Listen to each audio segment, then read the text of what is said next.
So if enlightenment happens, how do we know it has happened? Suppose we are hallucinating to be enlightened.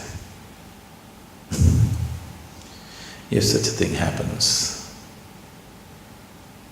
it will be clearer than daylight. It's not something that you can miss. It is not that kind of an event that you could miss it. You will not miss it. But when I say this, there is a problem attached to this because these days it is going on in many places. For a certain fee, within a weekend's time you can get enlightened. You'll be declared enlightened by somebody. Really it's happening everywhere. If you just pay a certain amount of money, one weekend you can get enlightened. I remember in the 60s, in the 1960s, in California, people set up certain businesses, enlightenment services. The advertisement I remember very well. If you go to India, it will take 12 years of hardship. Okay. $50, 30 minutes, you can get enlightened. They were just using psychedelic machines. You put up certain visuals and certain sounds, it'll just blow your mind apart. Because of the sounds and the visuals, when you come out, you come in a daze. You feel like you have really gotten somewhere. This used to be the advertisement. $50, 30 minutes. If you go to India, 12 years of hardship. Here, it's California, quick, new technology.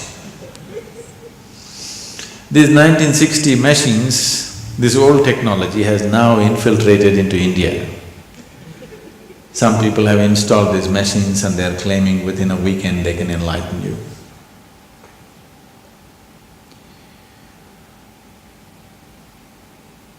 You cannot hallucinate about it. If you're sincere, you would know that it is not so. But if it's a part of the race that you want to get enlightened before somebody, of course you can declare, I'm enlightened.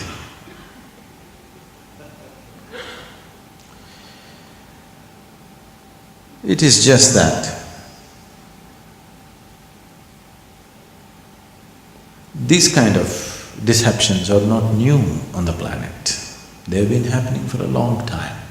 But now modern technology has come to aid them better, to give them an expanded sense of many things.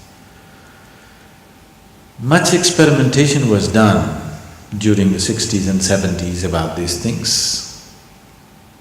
One is with the psychedelic machines, another is with psychedelic drugs. You take an LSD and people claim they're enlightened because they had an expanded sense, just for a while, and then they came back. If they overdid it, then they lost everything, they cracked up in so many ways or even died. Many people mentally cracked up because of excessive use of psychedelic drugs. But for those few moments, they really felt enlightened, or at least they thought so. This is not something that you do. This is not something that you can do. It is just that if you cultivate the system, your body, mind, emotion and energy to its peak possibility, then an absolutely wonderful flower blossoms within you. Not something that you did, you just waited with the right kind of conditions and it happened. There's a very beautiful story in the Yogic lore. On a certain day, 4 men were walking in the forest. These 4 men were walking in the forest.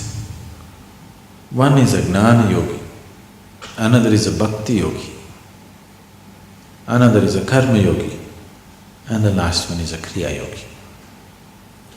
These 4 people can never stay together. They cannot be together. Because a Gnana Yogi means yoga of intelligence. He is a man of intellect, great intellect. He has complete disdain for everybody.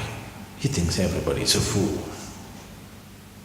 Especially these bhakti yogis who are doing Ram Ram or whatever, in his mind they look like utter idiots. He can't stand them. Isn't it? Do you think?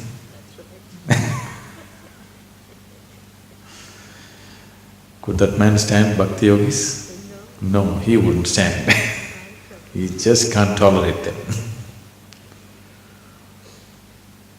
Bhakti yogis, people of devotion, they have pity for everybody. Because when God Himself is here, you're doing all this mental circus and physical circus. It's just stupid, isn't it? Just hold God's hand and walk into heaven. So bhakti yogis have pity for everybody, for all the foolishness that they're doing.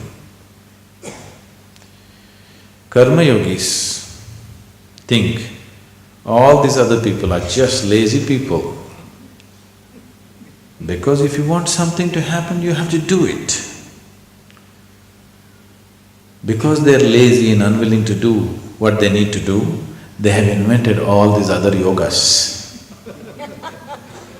Because in the world, if anything has to happen, you must do it, right? Action. These are yoga of action, karma. Kriya yogis have utter disdain for everybody because after all, the whole existence is energy. Unless you transform the energy, how will anything change? Where is the possibility? So, these four people can never be together. But today they were walking together. Suddenly a thunderstorm broke loose, a rainstorm, rain started lashing from every side. They started running, looking for shelter. The bhakti yogi said, "There is an ancient temple in this direction, let's go there for shelter." He always knows the geography of temples. He won't miss a single temple. So they all trusted him and ran in the direction. Then they found an ancient temple where the walls had collapsed long ago. Just a few columns and a roof was there. And in the center, there was a deity, God's image. They ran into this place, not because they were seeking God, not in any kind of love for God, just to escape the rain. They ran in. And then they stood there for a while.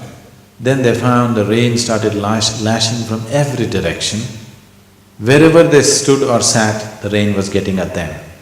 So the only place where they could sit was around the deity. So all four of them just hugged the deity and sat. Not because they have fallen in love with God, simply to escape the rain. Suddenly, God appeared. In all their four minds, the same question, why now? We did so much yoga, we did so much puja, worship and so many things. You didn't come then. Now when we're just escaping the rain, why now? And God said, at last you four idiots got together.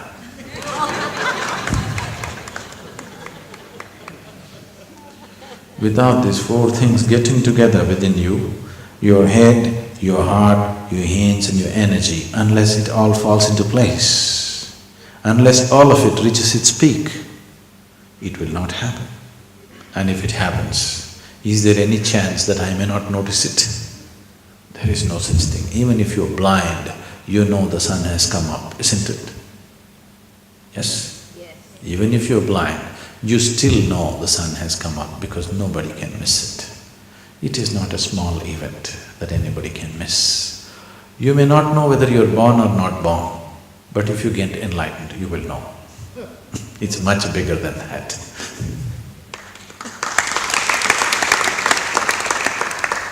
Birth will happen many times. This will happen only once.